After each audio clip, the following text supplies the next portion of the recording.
யார் இந்த போட்டோவை இங்க மாட்டது? சொல்லு, தெரியாதா? இந்த போட்டோவை மாட்டினது யாருன்னு சொல்லலனா நான் தான். எதுக்காக மாட்டின? உங்களுக்கு அவன் மேல இருக்கிற கோவம் போயிடுச்சா இல்லையான்னு பார்க்கத்தான் மாட்டி வச்சேன். எப்படி போகும்?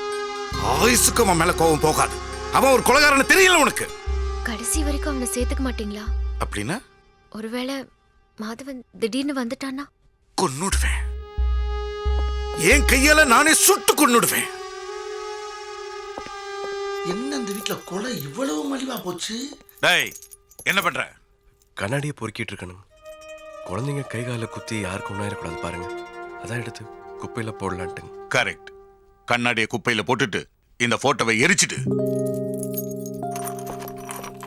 ஏண்டா அப்படி பண்ண? அவன்தான் பாட்டி மாதவன். முதல் நாள் இவனை பார்க்கும் போதே எங்கேயோ பார்த்த மாதிரி இருந்தது. ஆமாமா, எனக்கு கூட அன்னைக்கே டவுட்டா இருந்தது. तुम तो मुझे अच्छी तरह जानते हो ना?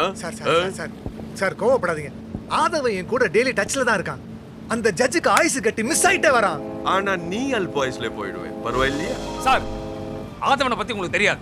தெரியாது. அவன் எடுத்த டார்கெட்டை முடிக்காம விட மாட்டான். எத்தனை நாள்? அவன் சொன்ன டார்கெட் 10 நாள் சார். அதுவே இன்னும் முடியலையே. ஆனா அந்த ஜட்ஜ் என்கொயரி முடிச்சிட்டான். இன்னும் 2 நாள்ல சப்மிட் பண்ணிட்டானா நான் காலிடா.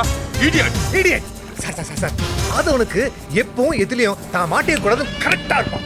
அதனாலதான் ஒவ்வொரு இடத்துக்கும் மாறு வேஷத்துல போய் டிராமா பண்ணி சைலண்டா போட்டு வந்துருவான். என்ன நம்புங்க, இன்னும் 2 நாள்ல உங்க டார்கெட் முடிஞ்சிடும். முடிக்கலனா? அவன் முடிக்கலனா அந்த ஜட்ஜ நான் முடிக்கிறேன். இல்லனா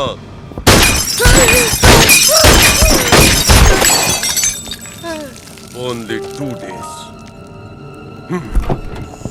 ஜிலேபி எடுத்துப்பா, ஜிலேபி.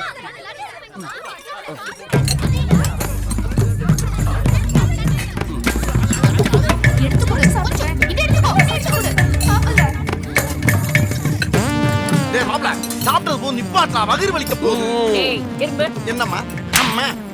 அம்மா, இப்ப எதுக்குமா நீங்க அடிச்சீங்க? அவனை மாப்பிள்ளைன்னு கூப்பிட்டதுக்கு. அம்மா, தங்கச்சியை கட்ட போறோம்னா எங்க ஊர்ல மாப்பிள்ளை தாமா கூப்பிடுவாங்க. அவ ஏன்னா உன் தங்கச்சியை கட்டிக்க போறா? வேற யாரு? அதோ என் பேத்தியை கட்டிக்க போறா.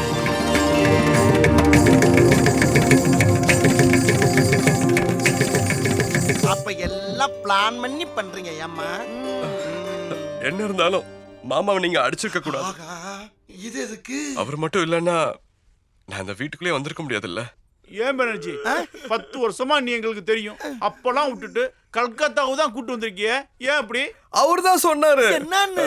உங்க அப்பாவோட கோவம் கொஞ்சமாவது குறைஞ்சாதான்ப்பா நாங்க கூட்டிட்டு போக முடியும்னு சொன்னீங்களே. சொல்லல?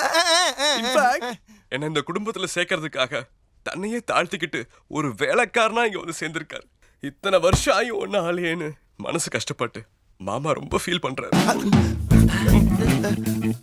சாரி பானர்ஜி, எங்களை மன்னிச்சிரு. எதுக்கு இதெல்லாம் பண்றா? நீங்க ஒரு தத்தியா இருக்கீங்கன்னு நினைச்சோம். ஆனா இப்படி ஒரு புத்திசாலியா இருப்பீங்கன்னு நினைச்சே பார்க்கல. ரொம்ப நன்றி. அது சரி அங்கிள், இன்னைக்கு மட்டும் உங்க தமிழ் வேற மாதிரி இருக்கு. அது எப்படி? சிறுசுகிட்ட சிக்கிட்டான். உன் வயசுல கத்துக்கிட்ட தமிழ் இதாமா. அது நடுல மாமா ஊர்ல கத்துக்கிட்ட தமிழ் நடுலே விட்டுற வேண்டியதானே? Very good. One minute. ஒரு முக்கியமான விஷயம். இவன் தான் மாதவன்னு நமக்கு மட்டும் தெரியணும். அந்த இளையமானுக்கோ என் மகனுக்கோ தெரிஞ்சது கொன்னுடுவீங்க. கரெக்ட். அதான் தெரியும். போங்க. டேய், யாரப்பா? ஒன்னத்தாண்டா. உன்னை எல்லாரும் இங்க புத்திசாலின்னு தப்பா நினைச்சிட்டு இருக்காங்க.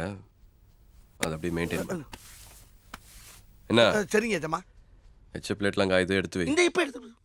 என்ன எகத்தாளம். டேய் பானர்ஜி, இந்த வந்துட்டுங்கய்யா. ஐயோ, ரவுண்ட் கட்டி அடிக்கிறாங்களே. சார், இங்கே ஒரே பாஸ் மழையா இருக்குதா சார்? அது வந்தா பையன் சொல்றான். ஒண்ணுமே புரியல சார். இன்னும் 2 days தான் டைம். இல்லன்னா நாமளே போட்டு வேண்டியதுதான். ஜட்ஜ் மட்டும் இல்ல, ஆதவனையும் சேர்த்து. Okay sir. அவன் இனிமே இந்த வீட்ல ஒரு இன்ஸ்ட்ருமெண்ட்ஸ் கூட வாசிக்க கூடாது. ஒரு ஐடியா சொல்லே. ஐடியா இருக்கு.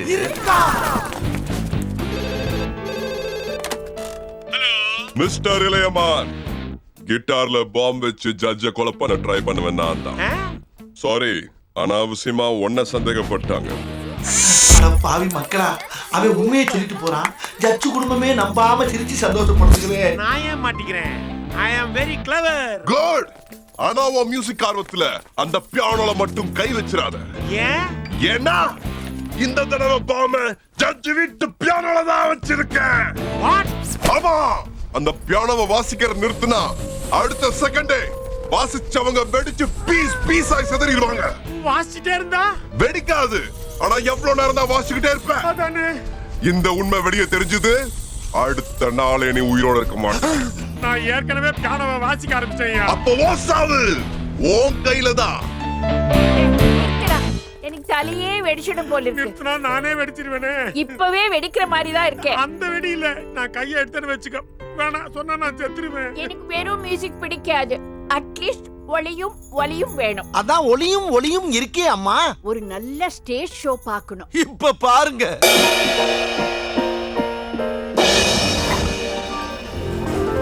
சூப்பர். ஓகே, ராஜராணி எல்லாம் எங்கே? ஐயோ, எனக்கு ஐடியா தாங்க தெரியாது, எனக்கு நடிக்கலாம் தெரியாது. என்ன விட்டு உங்களுக்கு எதுக்கு மேக்கப்? சும்மா உட்கார்ந்து சோதானே பார்க்க போறீங்க. ஷோ பார்த்தாலும் ஷோவா பார்க்கணும்டா. ஏம்மா, அந்த உதட்டு சாயம் எம்ஜிஆர் காலத்துல வாங்கினது தானே? ஆமா. அவரே போனதுக்கு பின்னால இன்னேமா பொங்கலுக்கு வெள்ளி அடிச்ச மாதிரி அடிக்கிறீங்க. ஏய், என்ன சொன்னே? இல்லம்மா, ஷோ நடக்கும்போது நான் என்ன பண்ணலாம்னு யோசனை பண்ணிட்டு இருக்கேம்மா. ஏதாவது செய்யடா மட சாம்பிராணி.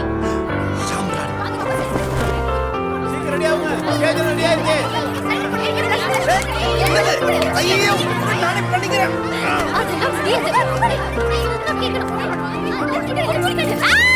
இப்படியா போடுவாங்க? சூப்பரா இருக்கு. ஐயோ, அந்த துணி